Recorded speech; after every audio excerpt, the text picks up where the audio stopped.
Hello, hello, hello, everybody, and welcome to another adventure in history.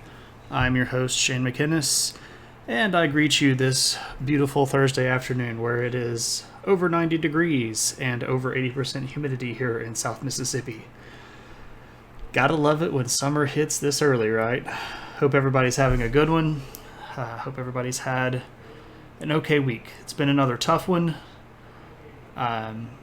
A lot of stuff going on in the world. A lot of... it's just heavy stuff. It really is. You know that I try not to get super political here on the stream, but I will say that it is rather unfortunate that we are in the year 2020 and still fighting the same sorts of... there's not really any other way to say it. Stupid racism. Yeah, racism is stupid, and we haven't figured that out yet. And if we had, we wouldn't be worrying about this stuff. But, alas, this is why everybody can speak out, make your voices heard, and make sure that this kind of stuff ends quicker than... it would if everybody was just silent about it, right? So if you see something, say something, take care of each other. Remember that we are all so much more alike than we are different. And learn history, right? Learning how we've screwed stuff up in the past can help us not to screw stuff up in the same way again in the future. That doesn't mean that we will be perfect, but we can move towards a more perfect union, right? That was the point at the beginning. And of course, there were problems even all the way back in the beginning. But that doesn't mean that they have to stay here, and that doesn't mean that we have to stay the way that we are. We can fix stuff. So, there is very briefly my take on that. Thank you all for attending.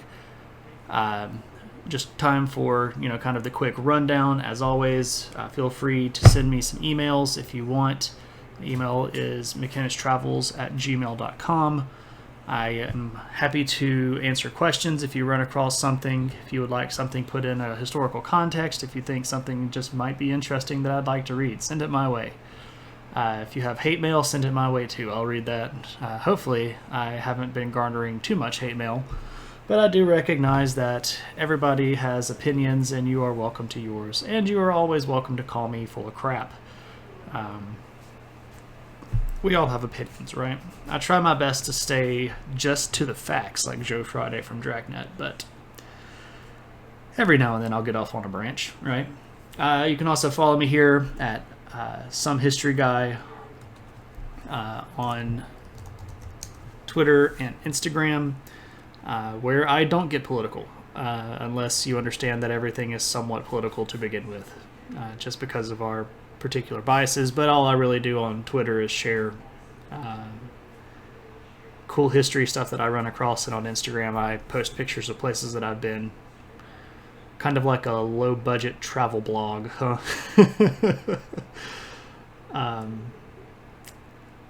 If you are also so inclined, you are welcome to subscribe to the channel.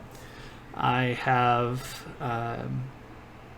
reached that plateau of interest where I've become a Twitch affiliate. This means that you can subscribe to the channel. This unlocks neat little emotes, helps you earn channel points faster, and it also is a pledge of monetary support to help me out. I'm using all of the money that I make off of this particular channel to make the channel better. I've got my eyes on a new webcam. And eventually, once I get really super popular and have thousands and thousands of subscriptions, I'm looking at getting a new computer here for the stream so that I can give my laptop a rest. She's been a good girl, but she's getting kind of old. Right. Also, I've just put up a little notification here. If you have Amazon Prime, you are already eligible to get a free subscription. All you need to do is link that Amazon Prime account to your Twitch account, and then you can subscribe using Twitch Prime, which counts to me exactly the same and doesn't cost you any money whatsoever. So that being said, I hope everybody again is doing well. I hope the day has found you well, and I hope that we're all in a pretty decent headspace, right? Before we get in, as always, feel free to ask questions. This is not a lecture. I prefer to call these open, guided conversations where I want to know what you're thinking. If you have a sarcastic comment, if you have a goofy remark, if you have a pun or a dad joke or any sort of pop cultural reference, throw that stuff in the chat. I appreciate it. I like laughing. I would like for this place to be a very chill, laid-back environment. It has been so far. And I don't expect that the cool cats that are coming to check out history on a Thursday afternoon are going to get too rowdy. Also, I do my best to keep my presentation and my comments at a PG level. I know that there are viewers that have younger viewers along, either kids or, in a couple of situations, grandkids. So I do my best to at least keep everybody chill, right? Space Warp, yeah, boy! You're getting my Prime sub next month. Well, thanks very much. I appreciate that, Space. Space Warp? How would you like me to address you, Space Warp, yeah, boy? I'd be happy to call you whatever you would like.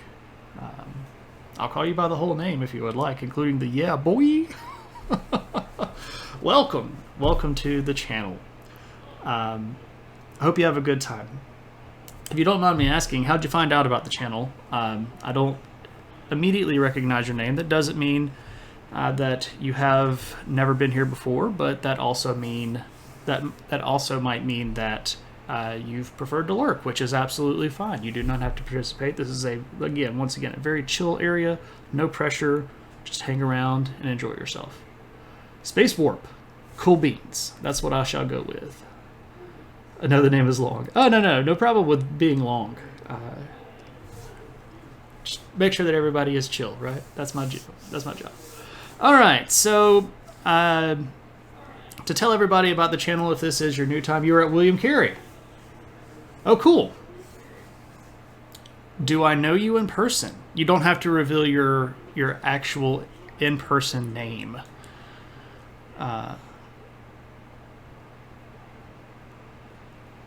If I know you in person, wink twice.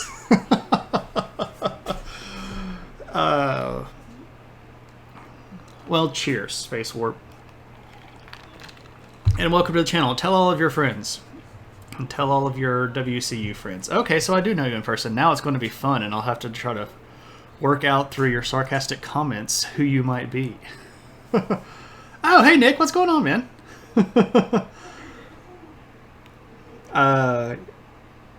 Well, I won't tell everybody your whole business. I used to work in an admissions department at a university called William Carey University, and my job was to help students that wanted to come to my university get in. Nick was one of my students that I helped. Great guy. Cool dude. I don't want to give away all of his backstory anyway. Anyway, okay. All right, ladies and gents. So about the channel, we have laid back conversations about history. This is to try to demystify the past. This is trying to break down the walls around the stodgy old history professor guy. It's my hope that everybody can get a little bit of information and recognize that the people that lived back in these times are not really that different than us. They're just in different circumstances. So strap in, woke up. And number 11, episode 11, Lugals and Tigris and Wars. Oh my. As always, our title is a goofy little pun.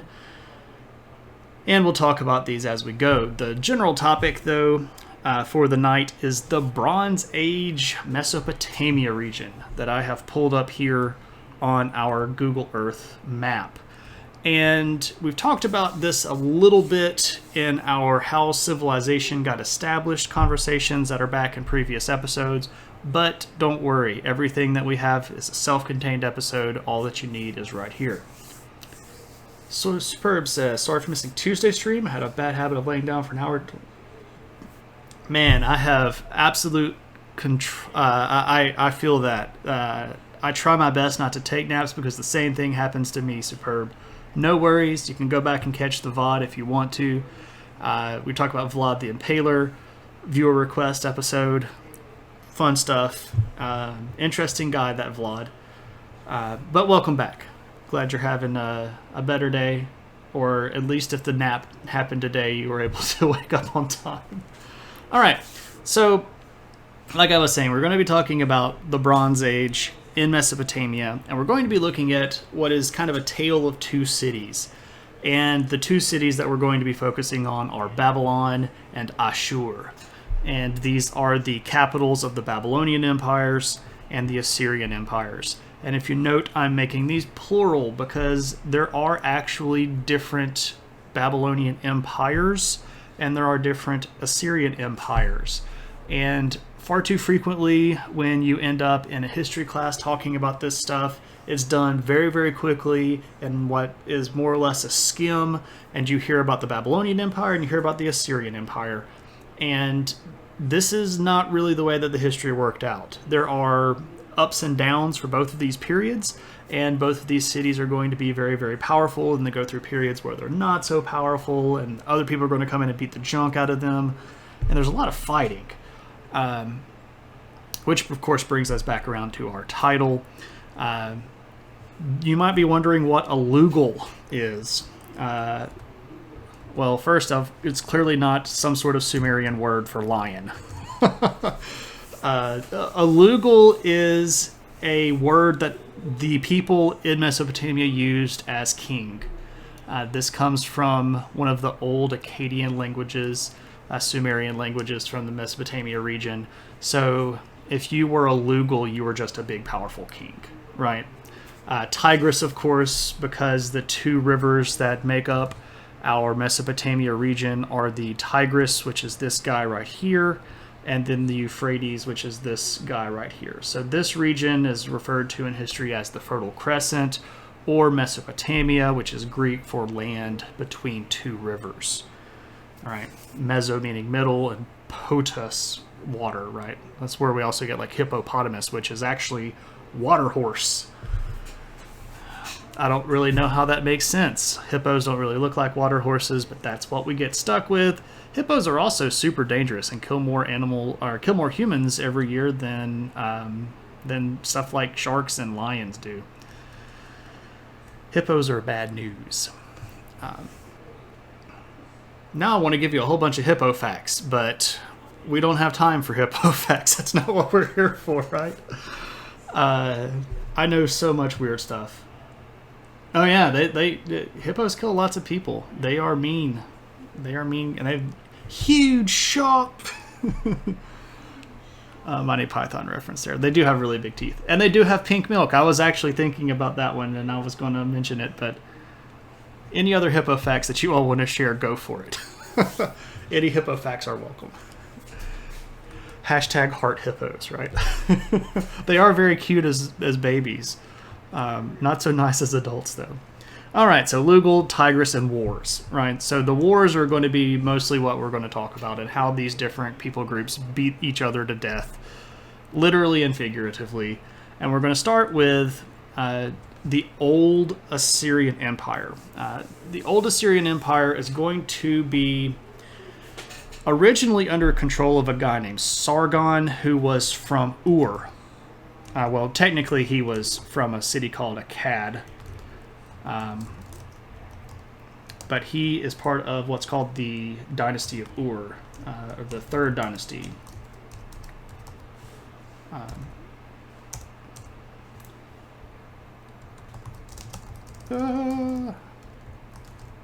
Okay, so Sargon of Akkad is this big, powerful emperor guy. We've talked about him a little bit in the past. For today's discussion, he's kind of inconsequential because his dynasty is going to be the one that starts falling apart back around 2400 BC. And that's a long time ago, right? So that's almost 4,500 years ago. This tells you again how far back Mesopotamian culture stretches, the oldest cities and kingdoms and empires that we know of in history so far. The big Ur dynasty is going to be very powerful for several hundred years, but by the time you get to around 2100 BC, the cities of Mesopotamia are all going to be getting bigger. And when I say bigger, I'm talking really big. Cities with 10,000 plus population are very, very common, but you're also going to find what you would call today probably like metropolitan areas. Some of these cities had 100,000 plus people. The big, big cities. And this is going to cause tension, right? Because we're all competing for the same natural resources, and these cities are going to be pretty close together. Had an idea for a topic. I'll try to remember to share it at the end of today's stream. Or if you want to, shoot me a whisper right now with it, and then I'll try to remember to check it before the end of the stream itself. So let's look at a map here. Now what we're looking at here on our Google Earth, of course, is a satellite map. But it's a little bit hard to tell where all of the ancient cities would be if I just kind of pointed randomly to the desert. So let's go over to our images, and I'll bring up a map of our big cities. All right, so if we're looking at Mesopotamia here, here is Ur. This is the big city that was the kind of center of this big dynasty. Here you see Babylon, one of our big cities, and up here you see Ashur. And several of these other cities are going to be important. By the way, this is wrong. That's not where Washukani was. We don't actually know where Washukani was. I have various problems with this map because I'm a giant history nerd. However, it was the best one that I could find. Mari here is going to be a big player later on. There's also going to be several cities like Isen, and there's another city over this way called Susa, which is the head of the Elamite Empire. But this region is where we're going to be talking about. And Babylon sits right here and is typically going to have a power base in southern Mesopotamia. And Ashur sits right up here and is typically going to have its power base here in northern Mesopotamia. Again, here's our Tigris River, here's our Euphrates River, and this is Mesopotamia. All right, so I did have a picture that I was able to locate. One of the problems with finding pictures for this discussion is that a lot of these places are built in water tables, especially the city of Babylon. The ancient city itself was built on a piece of ground that is now lower in elevation than the river. So it flooded a lot of the remnants of Babylon, and of course, if everything's made out of mud brick, and their writing is made out of clay, that's going to decay the stuff pretty quickly. This is a stela that shows Sargon, one of the few visual references that we have. It's this guy right here. He's got a big honking beard, which was a symbol of his manly power. But he's also got a man bun. So, Sargon, perhaps modern hipster. He's got a big war club here, so that might not be very hipstery today.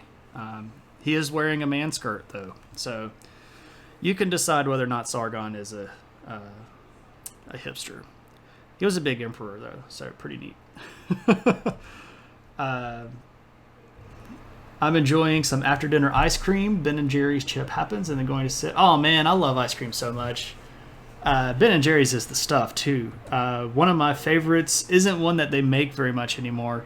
It's called Caramel Sutra, and I know that sounds like a super, not PG-rated name, but it's one half of the little tub of Ben & Jerry's is vanilla, and the other half is chocolate.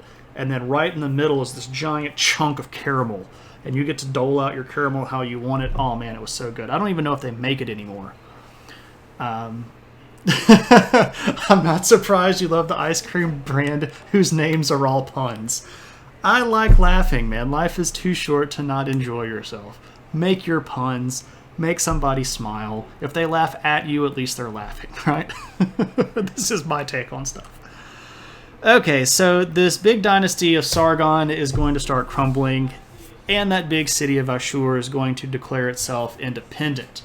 And this is going to be a bone of contention for a little while because the big southern dynasties don't want to let Ashur go.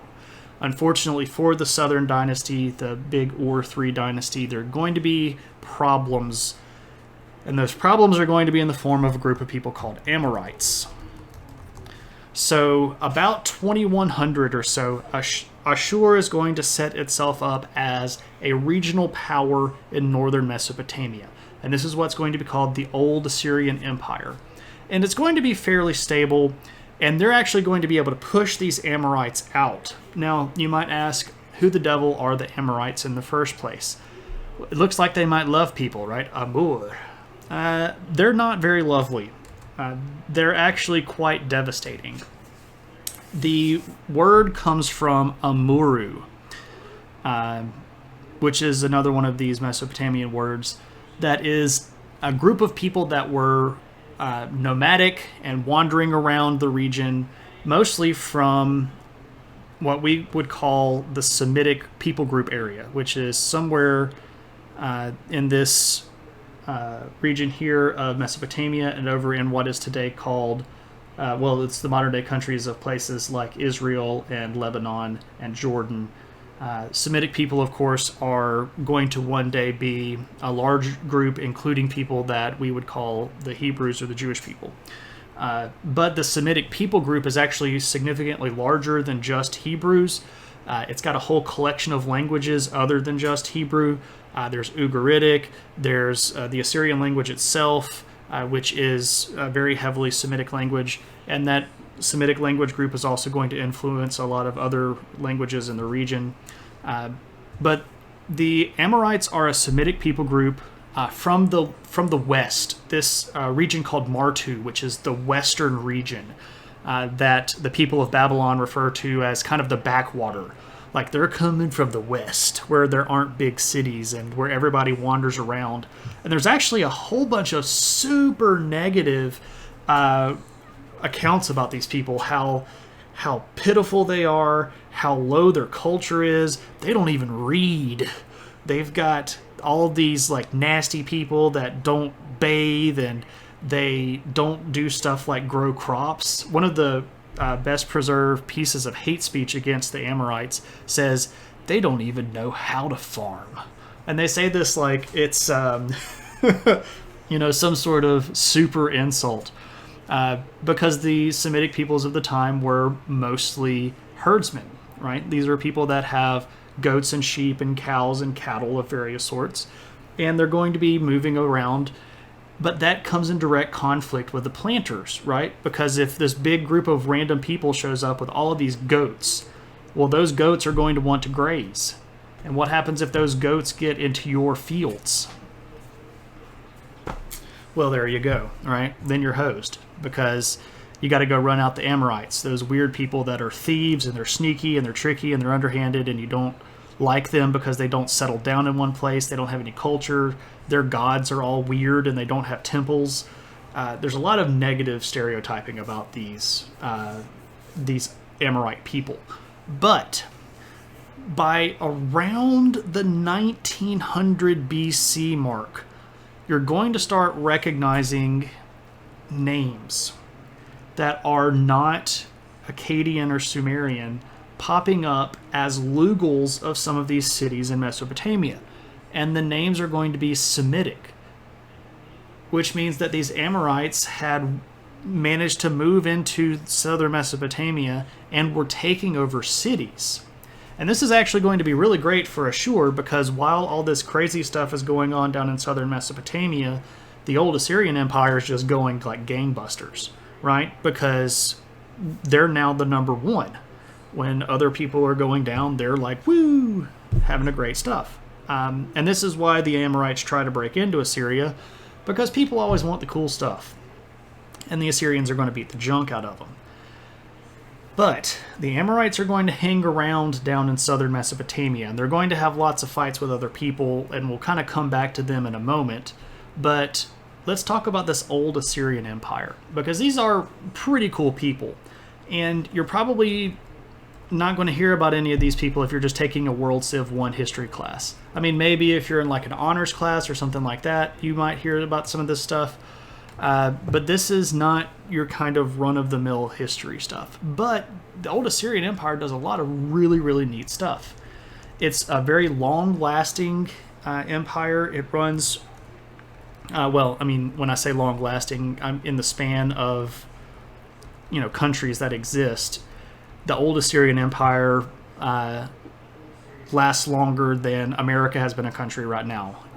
It starts at about 2050 BC and runs until about 1750 BC. And I'm going to be saying about a lot tonight when we're referencing dates and names and stuff like this, because while we do have a lot of written record, the years are different. So years aren't... Dun, dun, dun, dun, dun, dun, dun, dun, dun, dun, dun, dun. Thank you, Link Castle 64. Much appreciating the follow. Welcome to the channel. Please feel free to ask questions, make sarcastic remarks, throw out some bad puns. Do whatever you need to do to make yourself feel comfortable, as long as you're cool and chill with everybody else, right? But welcome. Okay, so where was I? Lost my train of thought. Old Assyrian Empire. Right, here we are. They're going to have a very stable empire. They're passing from father to son, so we have a dynastic rule. But one of the things, dates were different. Ah, yes, there we are. So instead of having dates like we have, like we'd say that this is year 2020, a lot of these people had regnal dates. The term regnal meanings relating to the reign of a king, and in this case it would be a Lugal. So when we see the dates of these particular cities, it would say stuff like in the first year of Lugal so-and-so. All right? And then we have to kind of put this into a patchwork. Now, Assyria is actually really good at keeping kings' lists that try their best to keep all of these people in order with the number of years that they ruled and a little bit of stuff sometimes about what they did. But even then, these aren't perfect.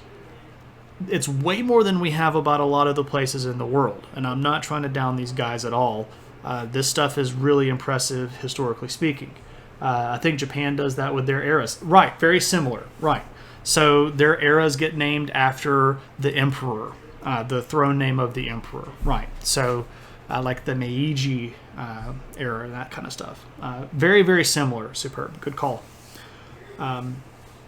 So when we get to Assyria and a lot of these Mesopotamian things, there are several different timelines. There's like a high timeline and a middle timeline and a low timeline. I ascribe to a particular one of them without getting into super deep history nerd arguments. Just know that if you look up some of these specific dates, some people might disagree with me, and that's okay. The chronological order that they're happening is more important, I think, sometimes, than the exact year that it's going down, right? So I think we have a pretty good idea of what's happening in Mesopotamia around this time. So one of the things that the old Assyrian Empire is going to be remarkable at doing is actually colonizing. And this is something that we haven't talked about yet. Japan actually still uses that system for some things. Right. By the way, Mac in a Lab Coat, our resident Japanese cultural expert, has been there multiple times. I am very excited about the concept one day of going to Japan with Mac in a Lab Coat. Mostly expert with quotes. One of the fun things is that he will tell me, for example, I went to this city, and I'll go, did you go to this really cool history place? And he's like, I didn't even know that really cool history place existed. And then I have to go, oh, how do you not know that existed? Me too. I have a friend who used to live in Japan several years, and I'm hoping to go with her one day. Yeah, Japan is really cool. I like Japanese history quite a bit. Not to the uncomfortable, weird, quasi-cultural, like, I don't have a waifu pillow or anything like that. But I really do like the Japanese history and the culture and the religion and the art and the drama. Oh man, it's so good. But I'm getting off track. Our knowledge base is synergized. Yes, with our knowledge combined, we have full knowledge of Japan. All right, so who is this guy, Ereshkigal the First? So Ereshkigal is a very successful Lugal of the Assyrian Empire, and his biggest success is going to be the growth of Assyrian colonies. And again, we're looking at this northern Mesopotamia region where the Assyrians are going to have their power base. But one of the things that Ereshkigal is going to be successful in doing is building this really big trade network that stretched all the way over into this region over here. And in modern day, this is the country of Turkey, but the ancient term for this region is Anatolia. Anatolia. And Ereshkigal is going to start building colonies in this region, and the colonies are mostly there for economic purposes. This is, again, the Bronze Age. Bronze is a mixture of two different metals, copper and tin. And the thing about these two metals is that if we're looking at this geologically, it's very uncommon for copper and tin to be found in the same area. It takes sort of different geological activities to bring these different metals to the surface. So to make bronze, you are almost always going to have to trade. And this is going to be something that the Assyrians are very interested in doing. They want to kind of lock down this trade network, because if they have the best flow of materials and money, that's going to give them the competitive edge against all of these other peoples, right? So this trade network that Ereshkigal is going to promote is very successful, and it's going to make the old Assyrian Empire tons and tons of money. This is going to be a big, big moment for the Assyrians, because they're going to kind of reach the cultural pinnacle of the region at the time. And this is going to especially be done under a guy named Shamshi Adad, which is a great name. And this is Shamshi Adad the First, by the way, because they're going to be Shamshi Adad. Oh, darn.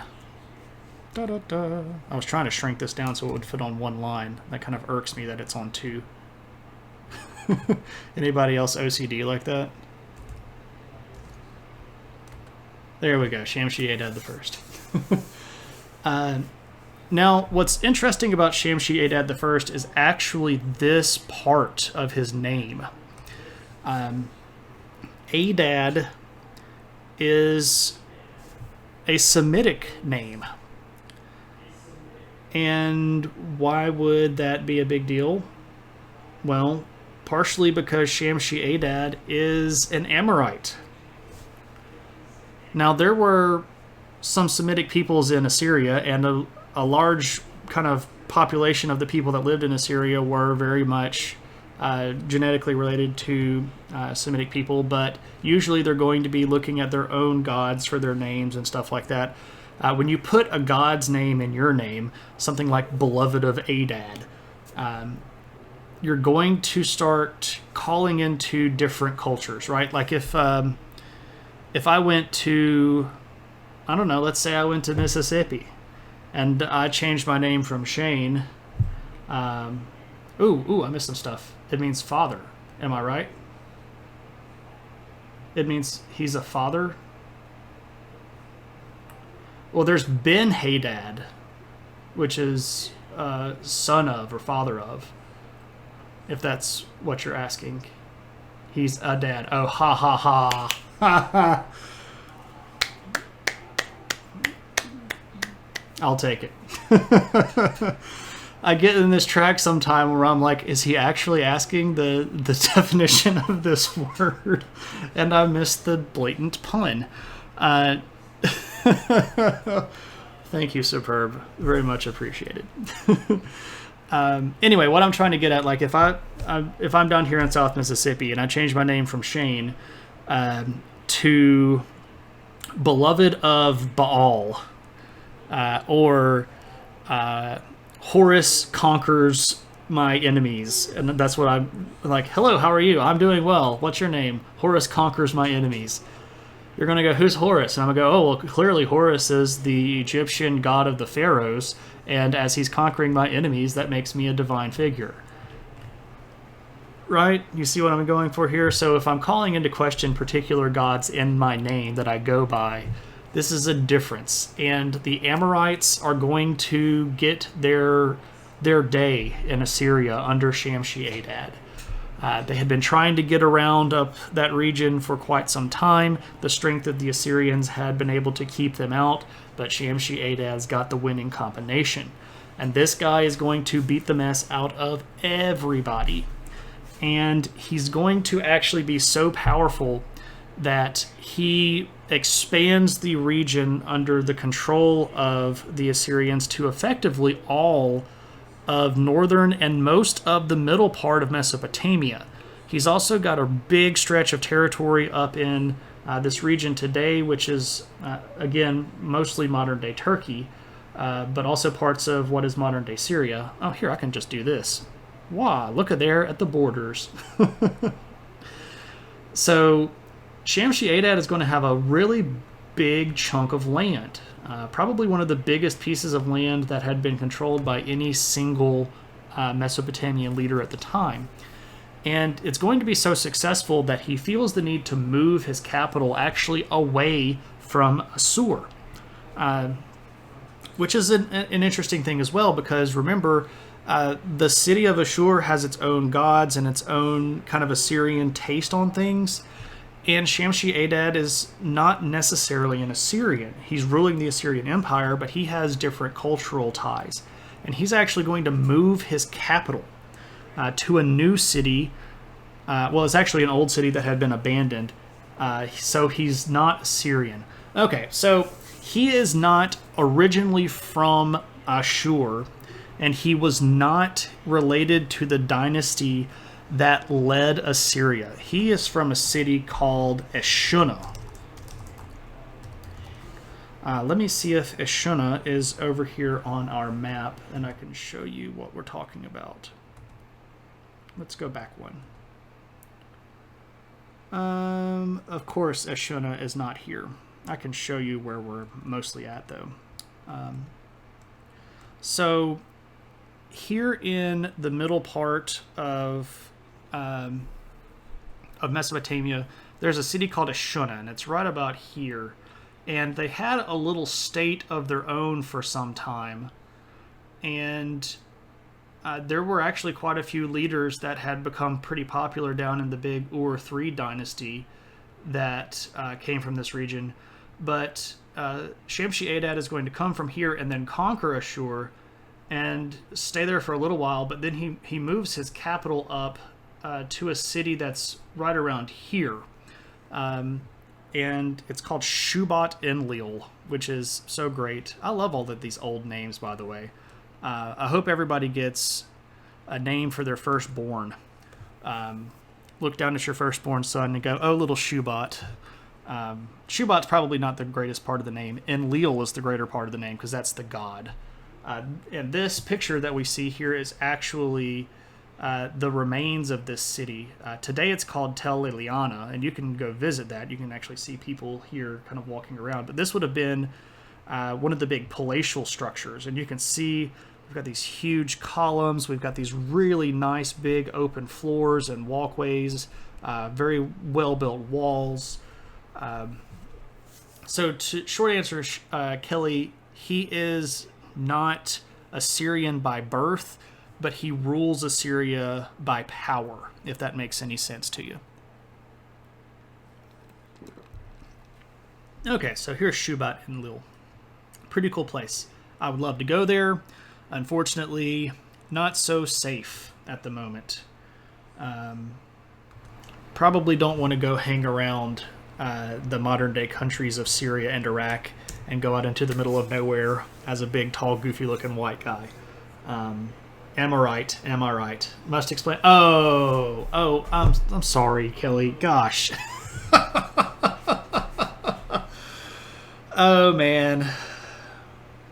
Must explain all of the jokes tonight. Okay, so I'll make a confession, and hopefully this excuses my lack of goofiness. Bronze Age Mesopotamia is one of my favorite things in the world when it comes to history. I took an entire class on Bronze Age Near East when I was getting my master's. I really, really do love this stuff so much that when I was even preparing for this discussion, it was like every time I had to cut something out because I knew I'd be running out of time, it was like dying a little death. Like, oh, I'm not going to get to talk about this. Like, for example, Shamshi-Adad, when he conquered all of this stuff, split the empire up under the governorship of his sons because it was just too big of a place to rule. And one of his sons, he was the good son. He was the one that did everything right and followed his dad's orders. And then there was that other son. And we get all these great letters where Shamshi-Adad's writing to his bad son, like, just flippin' do what I'm telling you to do. It's not that hard. I've sent the army. Just go attack these people. You'll beat the mess out of them. Just do it. And he's like, I lost, Dad. I'm sorry. And then you get this, like, I pray to the gods every day that they will rid me of you and give me a son that is worthy of my life. Anyway, we can't go into all of that because we just don't have time. But there's actually a lot of really cool story stuff that goes along with this. So as the jokes are coming, my brain is still stuck in like quasi-lecture mode. I'll try my best to loosen up a little bit more. And maybe tamp down the history nerd just a little bit. Oh, man. But thank you all for participating. It does make my heart feel happy. All right. So Shamshi-Adad moves his capital to Shubat-Enlil. Again, this is in the modern-day country of Syria. And if you're so adventurous, you can go visit that. I probably wouldn't do so right now.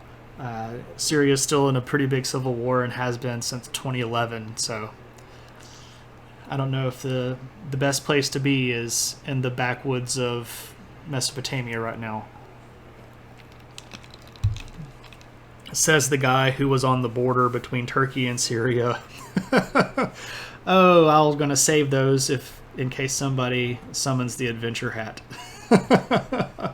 Those are two good stories just to give away for free. All right. Okay. So no one made a ShamWow joke about that guy's last. Oh, that's a great one. ShamWow-Adad.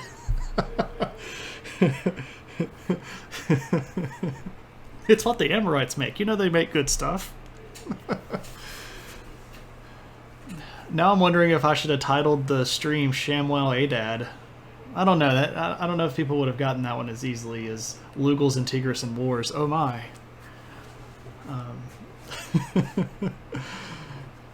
A+. Everybody gets A+ for tonight so far. Okay, so clearly these Amorite guys are having a good time.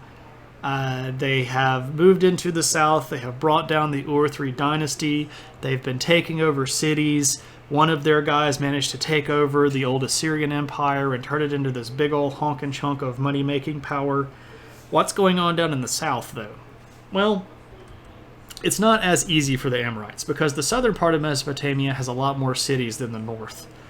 So when you're trying to play the power game, you have a lot more people to beat up. And it's just harder for the Amorites to get in. And the city of Babylon itself is going to start tilting towards the Amorite control somewhere right around the 1900 BC mark. And Babylon is going to fall to the Amorites and they're going to start with just a couple of small Lugal Amorite leaders of Babylon. And Babylon had not really been one of the big powerhouse cities. It was a little bit north from where a lot of the big ones were. You know, your really, really big powerful cities are your Isin and your Ur and your Uruk and your Larsa. Babylon was a little bit of a backwater. It was kind of stuck a little bit between the southern Mesopotamian regions and the northern Mesopotamian regions. So this is probably why it was easier for the Amorites to get into Babylon around 1900 BC. And the first two leaders of their world are going to have a couple of dust-ups. They're going to fight with this other big city called Larsa. So let me put Babylon here. And they're going to be fighting against another city called Larsa, which is a pretty big a city-state that had its own little regional power base at the time. Larsa was actually the leftover leaders of the old Ur-3 dynasty. So when the Amorites came in and disrupted all of that big leadership of what the remnants of Sargon's empire, a lot of the leadership are going to flee to this region of Larsa and kind of make it a new home. It's not going to be as powerful as the big Ur-3 dynasty, but it is still going to be pretty strong. And they don't like the leadership of Babylon because they're Amorites, right? Nobody wants to kind of mix with these Amorite people anyway. But that's going to change pretty drastically with the arrival of a guy named, anybody want to guess? Hammurabi. Hammurabi is either the third or the fourth leader of the Amorite Babylonian dynasty, and he is going to change the game. This guy is incredibly intelligent. He is very tactical. He is also a skilled diplomat. And he is going to start reaching out both with the carrot and the stick. And he's going to try to unite Amorite cities together and say, look, if we all kind of more or less stood together instead of beating each other up, we would be able to dominate Mesopotamia. And it takes a little while for some of these people to get on board, but eventually Hammurabi is going to be the guy. He's going to take down Larsa. He's going to take down Ashuna, where Shamshi-Adad was from. He's going to take the city of Ashur. He's going to take down another big city called Mari. And he is going to unite basically all of Mesopotamia, which is the first time that this has really ever happened. You're from Turkey. Well, welcome. I had great experience with the people that I met when I was in Turkey. Very, very polite people. I really enjoyed the culture. I like the food. Also, some of the coolest history that I have ever seen. So welcome. I hope you have a good one, Cleeps. Cleeps. Feel free to ask questions. Whatever I can do, I am your humble servant. So the ruler Hammurabi puts all of this stuff together and is going to create one of the kind of first super-powered empires. Now, Shamshi-Adad's empire was bigger in land, but the Babylonian empire of Hammurabi is going to be bigger in population because, again, this southern Mesopotamia region has just more people than this northern Mesopotamian region. So Hammurabi is going to be, of course, very famously remembered for his dun, dun, dun, dun, dun, dun, dun, dun, dun, dun. Welcome, Cleeps. Thank you for following. By the way, I have been told by a certain viewer in the channel that that is the preferred graphic of choice of all Twitch graphics that this person has experienced. And I won't reveal the person, but I do appreciate Indiana Jones. Right? Okay, so I get to put on the adventure hat for a little while. For those of you that might be new to the channel, Okay, now Kelly just outs herself. For those of you not familiar with the channel, this is the Adventure Hat. This hat has been with me on multiple trips abroad. It has been to 10 different countries and 3 different continents. I love it with love that I should not give to inanimate objects. That doesn't mean anything weird or odd. Yes, it is the emote for the channel. If you want to throw out the Adventure Hat emote in the chat, go for it. And when I tell a story of a place that I have been on a historical adventure, I get to wear the Adventure Hat. If you are interested, if you have channel points, which are in my room called Adventure Points, you can find those below, and it's actually over here. Below the chat window, you'll see a little picture of the Adventure Hat, and beside it, you'll see Adventure Points, and you can redeem your Adventure Points for various history-related topics and things and stuff. Things and stuff, right? Okay, so I'm putting on the Adventure Hat because I'm going to show you cool pictures of things that I have seen. And those are going to be from the Louvre, which is a big ol' museum in Paris. We've mentioned it multiple times before, and I've actually shown this picture once before, but we'll talk about it a little bit more here. This is a stela, and upon this stela is the law code of Hammurabi. And you actually see Hammurabi here standing in front of the seated god Marduk. Marduk and Leal, more or less the same guy, depending on which version of the language you're approaching. He is receiving the rod, which is the symbol of governance here, and then on the surface of this is Hammurabi's law code.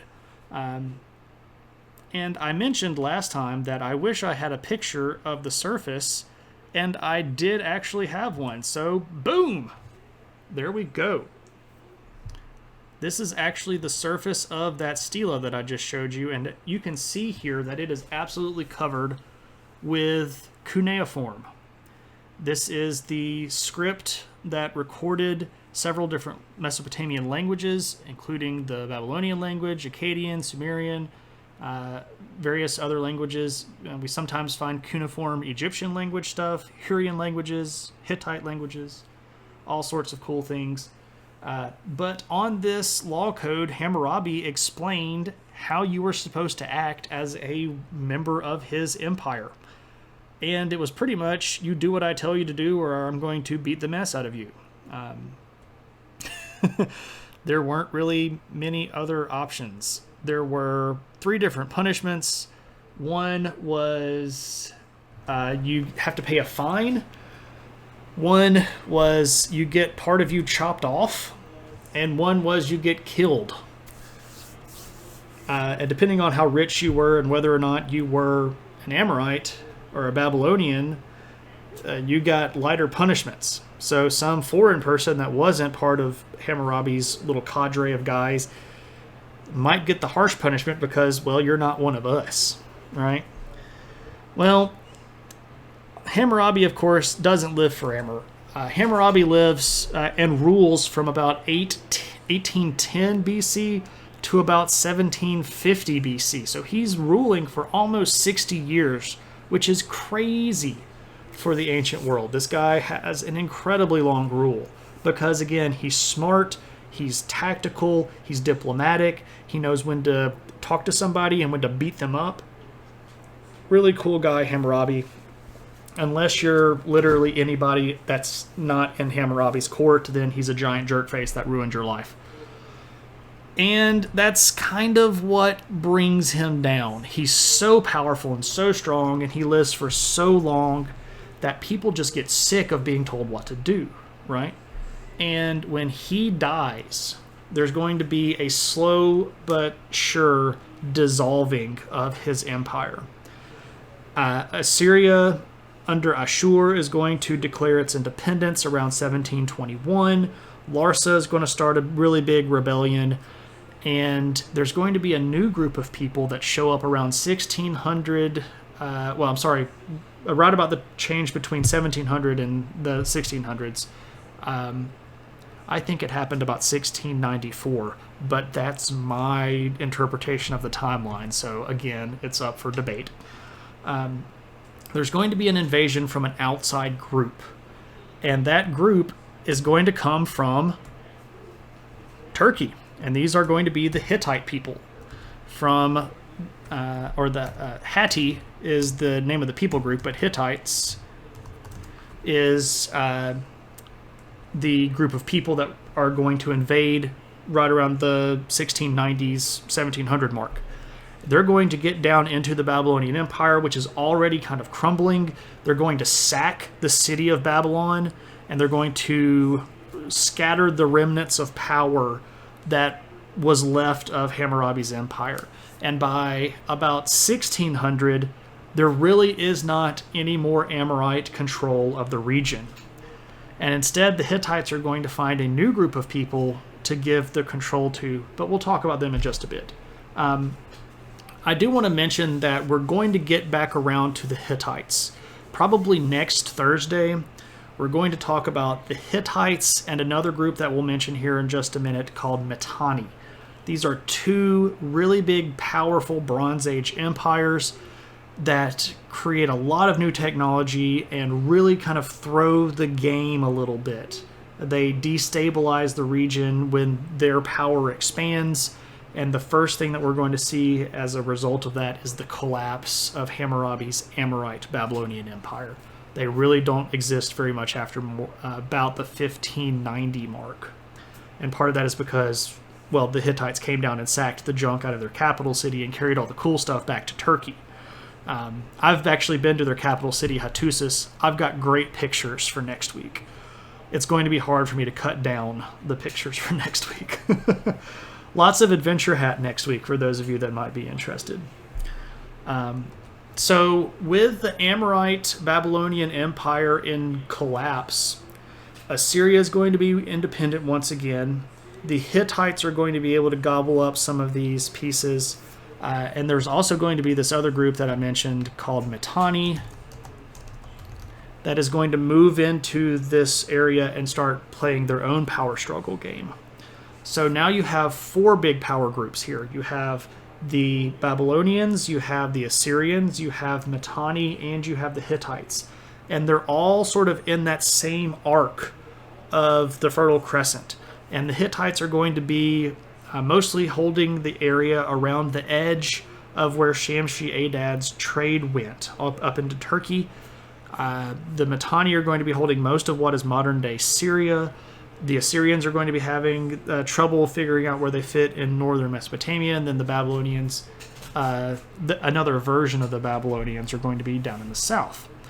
But let's talk about what happens to Assyria here.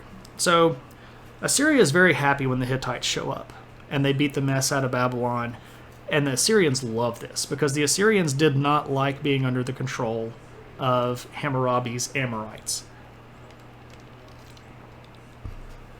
Everybody wants to be independent, right? Nobody wants to be under somebody else's push. So, sorry about that. I got a little too excited and realized that I needed to take a drink of water, and then, again, I'm nerding out over this. I don't know if it's coming through to you all, but I love this stuff. I love it. I know it freaks people out when I whisper into the microphone, so I don't do that frequently. Anyway, any more goofy puns coming from the peanut gallery? All right. So what's up with this Assyrian power? All right. Assyrians declared their independence about 1721 because of the collapse of the Babylonian Empire. And they're going to say, all right, we've got to be ourselves again. And the leadership of what becomes the Middle Assyrian Empire, I can just do this. The Middle Assyrian Empire is going to take back their territory. They're going to make Assyria great again. Oh, that actually does turn into MAGA. Uncomfortable? Anyway, they're going to push out the Amorites. That's what I'm getting at. Am I right? The Amorites are going to lose control of Assyria, and people from Ashur are once again going to control their territory and begin expanding. And they're going to have a lot of work to do, because under the Amorite rule, a lot of the old Assyrian temples had been left in really bad states of disrepair. So the first thing that these kings have to do, these Lugals of Assyria have to do in the Middle Kingdom, or Middle Empire, is push out all the Amorites and end the rebellions, right? Reassert their power base. The second thing that they have to do is rebuild. And they're going to start doing this with temples and city walls, because these are the big important things for a lot of these people, right? These were some of the first things that showed up when we actually started building cities as humans, right? Defense and religion. These are our two really big things. Look at modern political parties in America. One of them is based around defense and religion, right? So they're going to have some success in this. And for about 200 years or so, the Middle Assyrian Empire is going to kind of be building steam. They're going to get themselves together. They're going to rebuild their cities. They're going to rebuild their culture and their identity. And then they're going to run smack into another big invasion force from the Mitanni. And the Mitanni are going to get down into the Middle Assyrian Kingdom. They're going to start forcing the Assyrians to pay them tribute. Now, this doesn't mean that the Assyrians are not independent, but it does mean that they are in a position of weakness. Basically, the Mitanni are going to extort the Middle Assyrian Empire. They're going to tell them, we're going to send a representative every year. You're going to give that representative a certain amount of money, goods, and supplies. And then if we decide to go to war, you're going to send us your troops. So Assyria gets to govern itself for a little while, but it's not a preferable scenario. This is not something that the Assyrians like.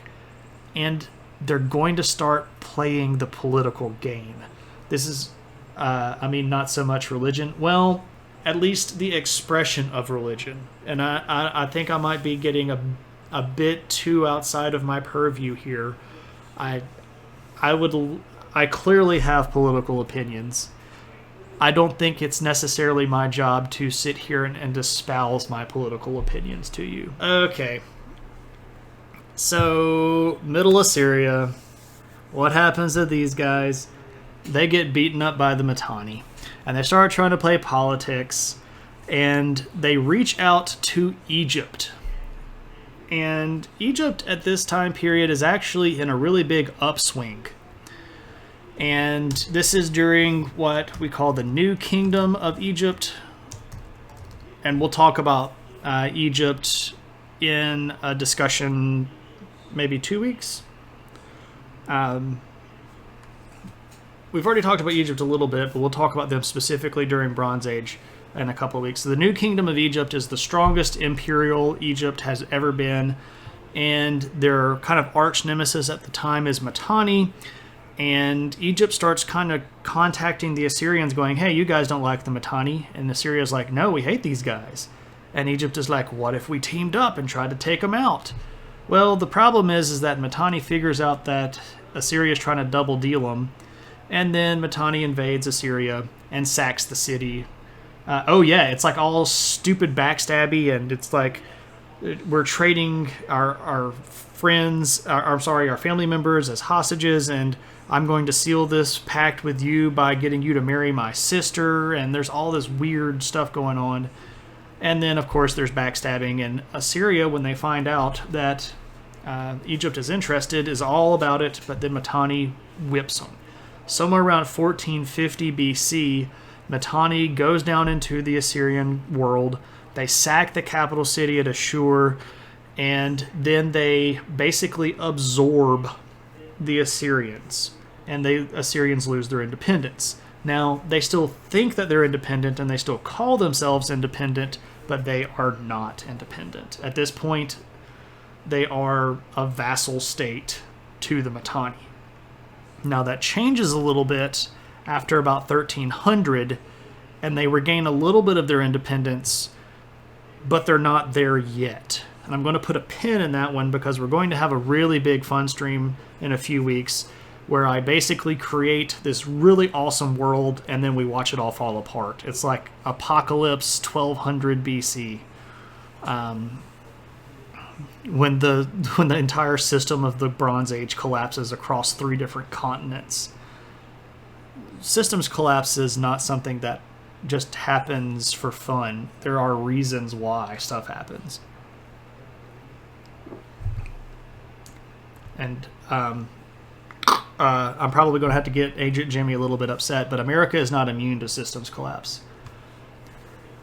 I see Middle East, and I'm from the Middle East. Well, welcome, 6Alal25. Do you mind me asking where you're from? I've traveled to several Middle Eastern countries. Met a lot of neat people over there. Would love to travel over there more. Saudi Arabia. Cool. Great history in Saudi Arabia. I would love to go to some of the big cities. I was actually just talking with my wife the other day about how badly the Hajj this year has been affected by COVID. There was an aerial shot over Mecca, and the city was just basically deserted. It's kind of a weird sight because usually, there's so many people there. Cool history in Saudi Arabia. Welcome. So, with Assyria being kind of under the control of Mitanni, or maybe a little bit independent, what's going on with Babylon? And I told you that when the Hittites went down there, it's because of COVID. Lots of crazy stuff going on because of COVID now. So when the Hittites got down into Babylon around that 1690 region and in the 1590 region and sacked Babylon and set them into ruin, the Hittites found a group of people called the Kassites. And the Kassites are going to basically be given Babylon. The Hittites are going to say, "Are you guys Amorites?" And they go, "No, we're Kassites." And the Hittites are like, "Okay, fine, you guys come in and run this stuff." And what's really interesting about the Kassites is that they have this, they kind of have this identity disorder, right? They're not Amorites. They're not natively from Babylon. They're another one of these kind of semi-nomadic tribal peoples that had come over from a different region into southern Mesopotamia, but they want to be the Babylonians so badly. So for the next 400 years, the Kassites are going to rule a Babylonian state, and they're going to act Babylonian. They're going to start speaking the Babylonian language. They're going to write in the Babylonian language. They're going to basically try to mimic all of the cool Babylonian stuff that the Amorites did, but they're not. They're not Amorites. And we actually have, we being historians and people that are interested in history, we have a lot to owe these people. The Kassites were instrumental in writing down and preserving so much of the old Sumerian and Babylonian mythology because they wanted so badly to be those Amorite Babylonian people, and they wanted to be looked at as one of the great peoples of the Mesopotamian region. Never heard of them? Well, you probably haven't heard of them because in most history sessions, they just get called Babylonians, and they get called the Bronze Age Babylonian Empire or the Middle Babylonian Empire, and they're not Babylonian though. They're Kassites. They're not even Amorites. They are a different people group that get put in control more or less because the Hittites say, "You guys are different. You guys go rule stuff." But they rebuilt a lot of the really old Babylonian temples that had been destroyed. They rebuilt a lot of the old Mesopotamian religion. They wrote down a lot of this stuff and preserved it in tablets that we have found today. They preserved a lot of stuff that was lost when Babylon went underwater. Remember I said that the Babylonian ancient site is currently below the water table of Mesopotamia, so a lot of the stuff there didn't get preserved very well. Well, the Kassites made so many copies of this stuff that we found copies of stuff like the Epic of Gilgamesh, the temple hymns. Some of the oldest things that we've ever found written are copied by these Kassite people. And the Kassites are actually going to be very peaceful. They recognize that being warlike was not necessarily the best way to handle being in this scenario. You could tell that they recognized that they were different than the people that they were ruling, right? And there's actually a theory. Are they considered Arabians? No, if anything, on our map here, if we're looking at, okay, so the modern day country of Saudi Arabia is right here. And again, the ancient city of Babylon is more or less right in here. The Kassites are from this region over in here, which today would be part of the modern day countries of Iran and Iraq. So over in this area down here, there was a big Bronze Age empire called Elam, E-L-A-M, around the city of Susa, which was their capital. And we see the Kassites being referenced by the Elamites. They're from this kind of mountainous region right in here, though. And they had moved slowly down towards Mesopotamia as the Amorite Babylonian Empire was falling apart. And they just happened to be on the scene when the Hittites finally wiped out the Amorites. And then they moved into the power vacuum. So we can tell I should say that there are good theories that the Kassites were an ethnic minority that were ruling a different ethnic majority. So they had control over the cities and the mechanisms of government and the economy, but they were kind of in a position where they were outnumbered by the people that they were ruling. And they have some Indo-European ties. They have ties to people that are going to be over here in the... I can zoom out a little bit too. The larger Indo-European people groups that are around the Caspian and Black Sea areas are going to have ties to the Kassites. The Kassites are actually going to have a lot of religious devotion towards gods that are related to horses, and chariots are going to be a very big thing for them. Very similar to other peoples that we see in the region, especially the Mitanni. The Kassites are not the same ethnic group as the Mitanni, but their language might be similar. Because there's, again, right around that 1400 to 1200 mark, there are a lot of people groups in this area that start moving around. This is when we see the Aryans invading the Dravidian culture over here. That's when we see people moving into this area that are going to disrupt the territory over here, and you start seeing people move around in the Balkan Peninsula and around in Turkey. So the Kassites are going to be pretty big, and because they're in this sort of uncomfortable ruling position where they might be a minority, the theory goes that they tried to be friendly with the other big nations. If you can't necessarily count on your population to stand behind you because they're a different ethnic group, you don't necessarily want to have to call together a big army, right? Because the army is going to be made up of the everyday people of your country. And if you are a small ethnic ruling minority, those people don't like you already, so you can't necessarily count on them to come fight with you. So the theory is that the Kassites were friendly and tried to promote diplomatic relationships with these other countries to gain power and influence from the outside to maintain their control inside. Does that make sense? So by the middle part of the 1500s, you're going to see the Kassites trading with the Assyrians, trading with the Hittites, trading with Mitanni, and trading with Egypt. And you're going to start seeing them building really big peace treaties with these other countries as well. And between about 1400 and 1200, we're going to enter a period of time that is the height of the Bronze Age. And we will talk about that significantly more a little bit later on with a discussion called the Club of Great Powers, which is what historians refer to this time period using.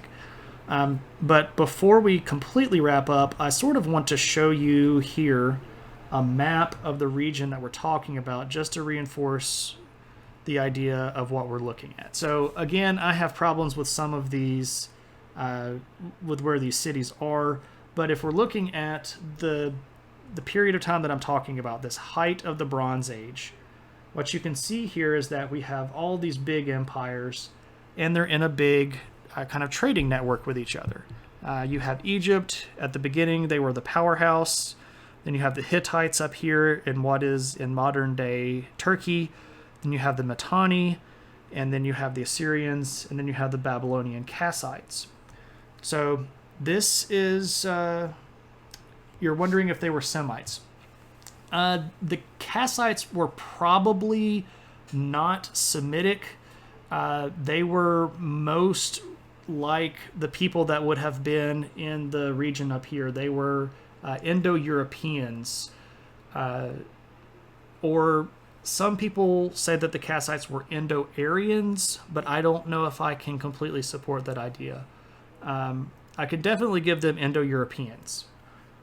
So the Semitic people would have been in this region well before the Indo-European people showed up. The Semitic people had been there probably around 1,500 years or so prior to the Kassites showing up into the Mesopotamia system. These are all great questions, though, by the way, and everybody should feel free to ask questions. So at this point, I have sort of wrapped up the material that I wanted to cover tonight, and I will turn it over to you all. If you have any questions, if you would, any questions about the material that we've covered tonight, or just anything that's been happening in the news or that you've seen, feel free. If you would like to redeem any channel points, you can. Just got here. Can you recap it all? Sure. Very briefly, Assyria and Babylon are the two big powerhouses of Mesopotamia. Babylon was under a large empire at the beginning, and Assyria was somewhat independent. The Assyrians expanded at the cost of the big Ur III dynasty collapsing, which is when the Amorites took over in Babylon. And the Amorites then took over into Syria as well under a guy named Shamshi-Adad and built this really big power base. The Amorite leader Hammurabi put together a pan-Mesopotamian power base from Babylon, destabilized Assyria, but that drew the attention of a lot of people from the outside. After Hammurabi died, the Hittites moved in and gobbled up a lot of the pieces, and Assyria became independent again. The Hittites broke up the power base of the Amorites and brought in the Kassites and allowed them to rule, and Assyria got in trouble with Mitanni and only barely gained its independence around 1300 BC. How's that for fast? So Superb says, there's a guy who's a dad. There's that Shamshi-Adad, and he sold ShamWows. Am I right? The first counter of Arabian history. I would like if you would talk about the first. You're going to have to give me a little bit more to go on, like the first time the Arabian people show up as an independent group, or a particular period of time. We know that Arabia itself has been populated by humans, probably going all the way back to about the 80,000 year ago mark, when the first people sort of moved out of Africa and settled into there. Those people moved into what is today Mesopotamia, modern day Iraq and Iran, but they also went over to India by about 70,000 BC. The people groups at that time in the Arabian Peninsula were mostly around the borders. The first time the Arabs were recognized. That is a very contentious point, and it really depends on who we trust as an ancient source. We have several different historians that wrote about the Arabian people. We, of course, have Herodotus from the Greek world. We have Egyptian historians. But because they don't know the same concepts that we do today about DNA and ethnic groups, and they really didn't spend a lot of time in these areas, we don't know if we can fully trust what they call these people. But I would say that the group of people that is most like the people living in Arabia today are probably going to be ethnically identifiable somewhere around the 1500 BC range. I think that's probably splitting the difference between what some people say is the really, really oldest part and some of the ones where people go, oh no, they clearly weren't people until much more into the BC period. I think probably between 2000 and 1500, the first identifiable groups that are going to turn into the modern Arabian people are going to show up. They're not really going to be able to fully expand into the Arabian Peninsula's central region until the domestication of the camel.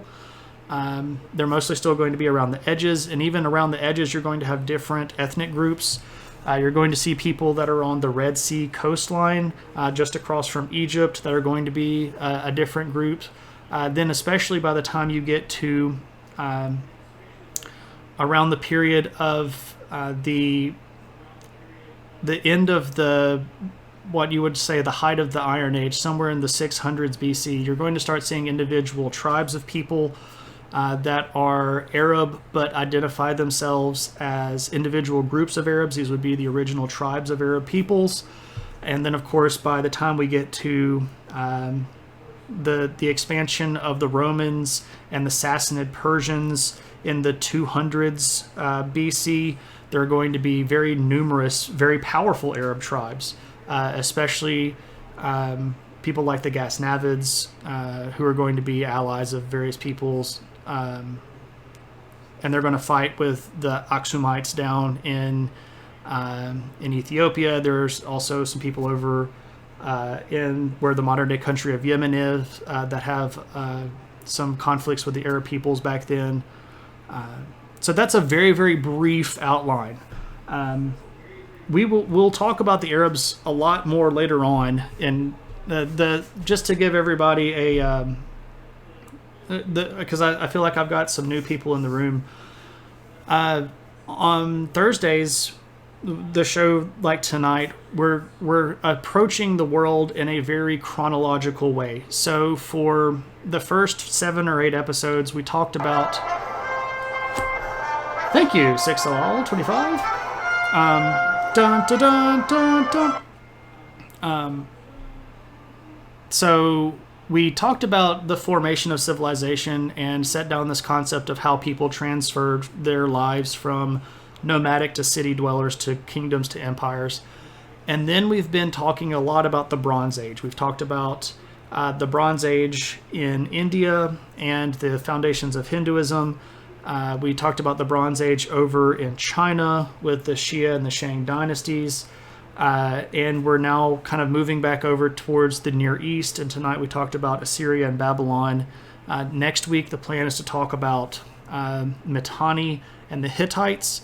And then the week after that, probably Egypt and the Bronze Age Greeks. And then we'll have a big old hoedown the week after that where everything falls apart and we go into a dark age for about 300 years. But I say that because the Thursday shows are very chronological, and I do that on purpose because another problem that I found, I'm a history teacher, by the way. I teach history in college. One of the problems that I found talking to my students is that they don't understand how things fit in chronology, right? I can say Babylon, but they don't know if Babylon is older than Rome or newer than the Turkish people. And they don't know where Babylon fits. So I'm trying to teach things chronologically on Thursdays to build that basis. But every other Tuesday, or if I have enough time on Tuesdays, we do viewer request stuff. where I actually talk about whatever my viewers want to talk about. So if you want to come back, not next Tuesday, but the next, we're going to be talking about the Inca people from South America. But at that point, you will actually have an opportunity to submit an idea of what we can talk about next, and we'll have a vote amongst people on our streams. And I would love to talk about the Arab people. I think they have a really interesting history. I think that a lot of people in the world have a big misunderstanding about who exactly the Arab people are and the history that's behind the Arab people. A lot of people don't think, and I speak from experience that I've had with Americans, there are a lot of Americans that think that there weren't Arabs until there was Islam. And that's absolutely not true. There were Arabs for almost 1,000 years before Islam, right? So there is, again, this disconnect of chronological history. But the Arabs would be a great topic. I'd love to talk about the Arab people. All right. Any other questions? Anybody want to redeem some channel points? Make me tell a fun little story or spit out a random history fact or a random capital. Thanks for your time. That's what I'm here for. I want to help people understand history. I want to help people reach out a little bit more. We're all citizens on the same globe. We are 99.95% exactly the same, and we focus more on our differences than we do our similarities. Superb wants a random history fact. You'll get what random fact would you? Any suggestion? Any topic? Oh no, go ahead. Just a random one. These are always so random, right? Okay, here's a random one that deals with Arabs. At one point, the Roman Empire and the Persian Empire were in a war that lasted for about 200 years. And they had exhausted their own armies to the point that they were basically out of troops. And instead of fighting with themselves, what they tried to do was hire Arab tribes out of Arabia to fight each other. And so you had Arabs that were aligned with the Romans and Arabs that were aligned with the Persians, and they basically hired themselves out as mercenaries to fight against each other. And of course the Romans and the Persians both mistreated these people, and they ended up stabbing both of them in the back because both Rome and Persia were kind of jerks at that point. Hey Lagger, what's up, man? So there's an Arab fact and a random fact. There's also plague at that time. Random fact, the Doritos flavor Cool Ranch that we know in America is not well known in most other places because it's called Cool American. I was absolutely unaware of that. It's probably because Americans are the only people that have a fascination and a love for ranch dressing. There is an unhealthy obsession with ranch dressing in America.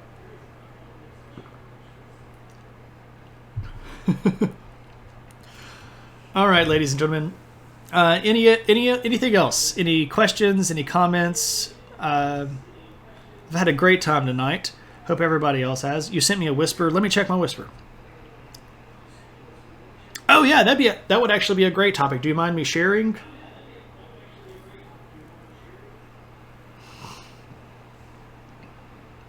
So Superb says that one of the things that Superb wants to suggest for a viewer request is leprosy.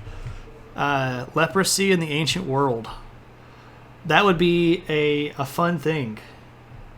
Are we doing late antiquity or Bronze Age Mesopotamia? We did the Assyrians and Babylonians tonight. We stopped off right about the time that Mitanni and the Hittites established themselves as regional powers. And we'll talk about Mitanni and the Hittites next Thursday.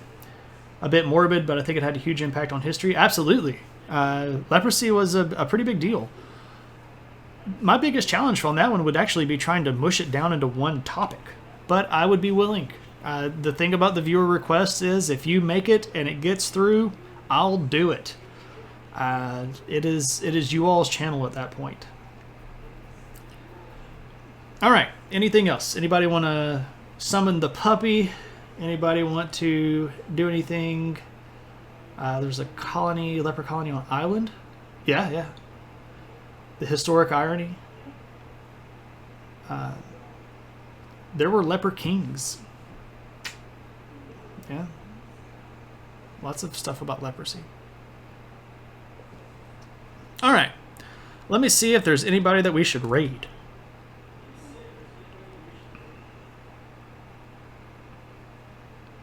Thanks for the stream. Well, thank you for the stream. And thank you all, everybody, for coming.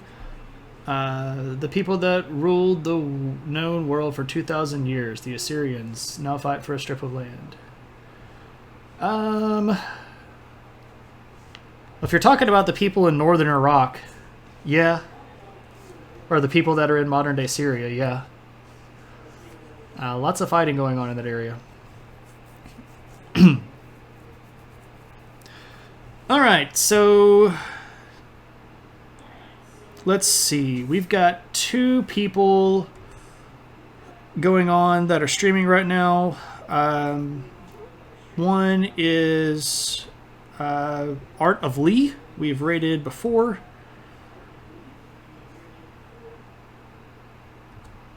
Another is a guy that I follow named Cave Geek Art, who does artistic cartography. He makes maps using like burn techniques and leather, and paints a lot of these stuff. So we can raid Cave Geek and Maps or Art of Lee. I'm seeing Map Guy. What are my thoughts about the whole COVID-19 thing? I think it's a gigantic mess. And I don't know if anybody has the answer to it yet. And I think that there are a lot of people that are underestimating this scenario, but I also think that there are people that are overestimating the whole impact of this scenario. And the people on both sides of that are trying to do it for their own good. They're not actually looking out for the majority of the people. This is one of those scenarios where I think, I really need my opinion hat. I've got to find an opinion hat. Anyway, I think that there are people that are trying to spin a legitimate and very actual crisis to their own advantage, if that makes any sense. All right, so I think the consensus is to raid Cave Geek. So let me get this set up. I'm gonna hit the little button here. Oh, and we've got, let me cancel this because we've had a summoning of the adventure hat. All right. So if you summon the adventure hat, I put on the adventure hat and I tell a fun little story of some place that I've been. Now I've got to think of a fun little story of a place that I've been. Okay, so we were just talking about people in northern Iraq and Syria, and I was actually over in Turkey. Oh, you want me to tell you something about Hagia Sophia? Okay, when I was in 2015, no, was it 2015? 2016. Anyway, I went to Turkey, and maybe I can show you a picture. When we got to Turkey, we flew into Istanbul and had a pretty great time. We stayed in the city for a couple of days, and one of the highlights of the first day there was we walked around Istanbul that night, and we were able to take pictures of Hagia Sophia, which is a big Christian church that was later turned into a mosque and now is a what am I trying to say here? It's a museum. So let me see if I can rig this to do this, But let me just drag all of these.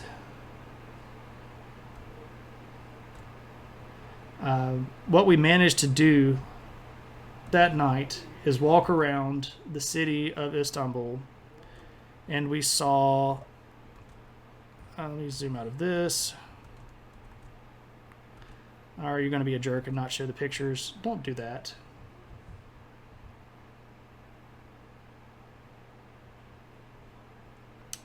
And of course, now the images are going to be goofy and not show pictures.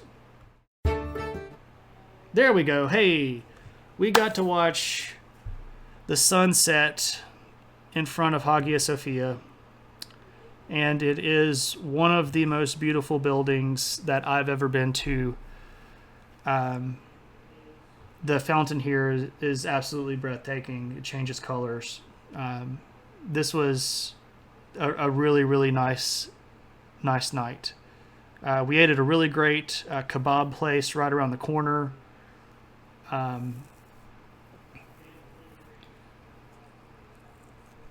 So there we go. Well, I mean, the minarets have been there. It was a mosque longer than it was a church. I mean, I know that it was a church first, and I know that it is historically important to many different cultures. And I know that Erdogan was kind of pushing against it. But I think that we have to remember that it's hard for one group of people to own something that old. And I think it's important for us to understand that, I mean, the Turkish people that showed up there could have torn the whole thing down, right? But they recognized the beauty of it as well, and they preserved a lot of that beauty, and they built onto the side of it. And the fact that we can look at it today is in part because the people that built those minarets recognized the importance of that building itself. So, yeah, I mean, and I've been inside, and they knocked a lot of the stuff down, but they also left a lot of the stuff. So, I mean, it's a complicated scenario. I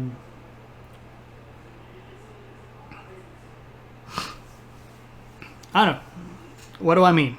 I mean that the history of the world is not always pretty. And I mean that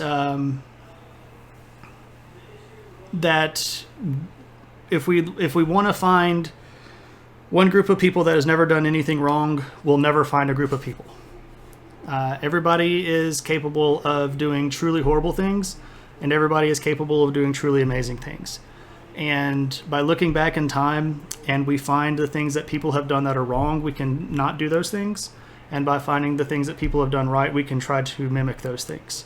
But we can't find any, just like today we are all flawed and everybody today has the capability of making a right decision and a wrong decision. Everybody in the past has had a capability of making a right decision and a wrong decision. And all of the countries in the world and the people groups and the ethnic groups and the national groups in the world have had the capability of doing stuff right and stuff wrong. And if we only want to try to find things that line up with what we think is right and say this is all that we need to do, we end up, and I'm not saying this is a guaranteed scenario, but we also end up not being able to see good stuff that those other people groups have done. And I know that in this particular scenario, there are a lot of charged feelings around Hagia Sophia, and I'm not trying to disrespect anybody. Absolutely not. I mean, I've been there. I know how tense that scenario is, and I'm not trying to say that you don't or that anybody doesn't. So, and now I feel like I'm having an argument in my chat room. Everybody needs to just take a breath. We can have different groups of people in here. We can reference history and talk about it in a respectful and honorable way. Nobody has to fight with anybody else. And I actually think that Mehmet the Conqueror, 1453, yeah. I think that we need to kind of take a step back. And I think that instead of doing a raid, I think maybe we need to take a breath and take a moment and I think I'll just see everybody next Thursday night. How about that? And we'll talk about the Hittites and Mitanni. And I think that we will take a breath, take a moment. Remember that we are all way more similar than we are different. No stream this Tuesday. No, the viewer requests are every other Tuesday.